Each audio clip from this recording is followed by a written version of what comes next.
Yo, what's up? Welcome back to another video. I got the homie with me, Corey.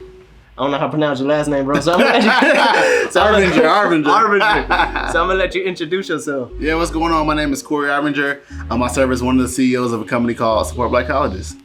All right. So we had Justin on the channel before, but it's only right we came back and did a video. Yeah, it's only right. The better half of the company, man. You got to do it. All right. So can you let me know what's your part? Because y'all got like a whole partnership thing going on. How do y'all do that? Man. So basically, with the company, Justin is more of the data-driven, analytical person, and I am more of the creative. So you talk about social media and influencer marketing, all these partnerships that we're doing. That's mainly what I handle. Right. And so we look at the social media, any of the content, the memes, the videos. That's what I kind of come up with along with our content team, and then like partnerships. So we're doing something with Urban right now. We're doing something with the Braves, like just a bunch of different things, like some of the stuff that I helped curate for the company.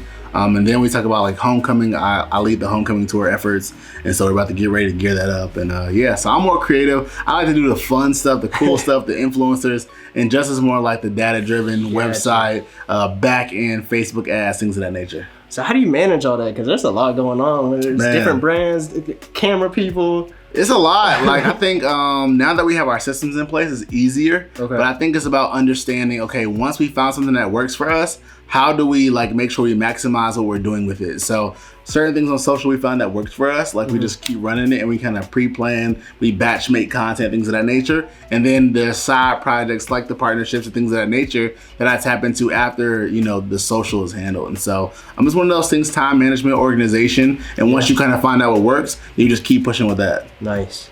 So there's one thing in particular that I always come across with like a whole bunch of brands. So Justin told me when I interviewed him, y'all had the brand, y'all let it go, and then y'all came back to it. How'd y'all know y'all had to come back to it? Yeah. It's one of those things where we were working with Tyler Perry, and it was kind of like we wanted to make some little extra money, so we were like, well, we can have the opportunity to sell the stuff again. So we started selling it, and we saw how people were responding to it. And it was kind of one of those things where we're like, I think we got something. Let's figure out if now is the time to take it to the next level. And so what we did was we were like, we're going to go on this quick little tour around homecoming time. And we went to a few schools, and it was selling like crazy. So we knew we had to take it to the next level. And then from there, how'd you find out that he was the data guy and you were the content guy? So, me and Justin met in college. And so, we used to throw parties, and I was still that person, like the person who liked to think of the party names and ideas and the themes. And Justin was more like, all right, well, we need to go talk to the club and book this and da-da-da. And so it was kind of always like that.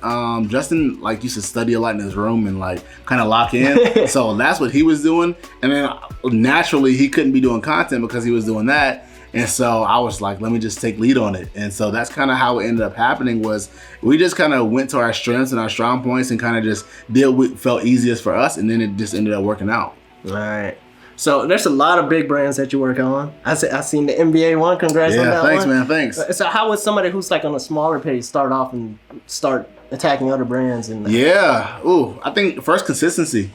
Like people expect like this stuff to happen in year one, day one.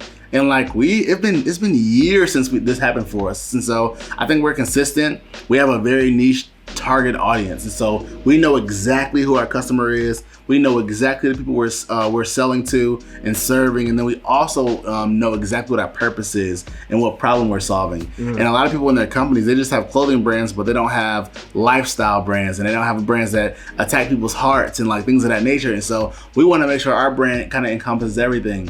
We have cool clothes, we have a messaging, we support our people, things of that nature. So it's easy to build with these other companies when you have an audience that they may not have touched yet. Right. And so when you talk about the NBA, it was all about being in the right place at the right time. We had been working with Chris Paul, doing a lot of work with him, and the NBA saw it because other NBA players kind of started, kind of catching wind of it. And then when it was time for them to do something in Atlanta, it's like, well, Atlanta has a lot of HBCUs. Right. There's no way you can't pay homage to some of the people who are here. So it kind of just made sense. But I think when you're working in your purpose and doing what you're supposed to do, everything else will make sense. Everything will fall into place. And as a small brand, just stay consistent. I think everything will work out. Stay consistent and find your audience. Yeah, stay consistent and find that audience. Once you do that, you're unstoppable.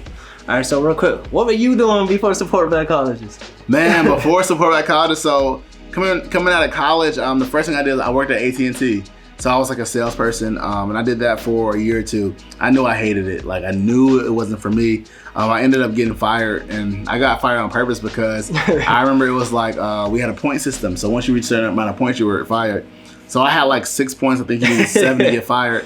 And I was like, it was like spring break. I was like, I'm going to Miami. I don't care. And when I got back, the next day I got fired. And I was just like, it is what it is. But I knew it wasn't for me. I had a feeling that it was going to happen. And I think that it was one of those things where the job was good for what it did for me, but it was time for me to move on. And so after that, I ended up working for a guy named Sean Parker.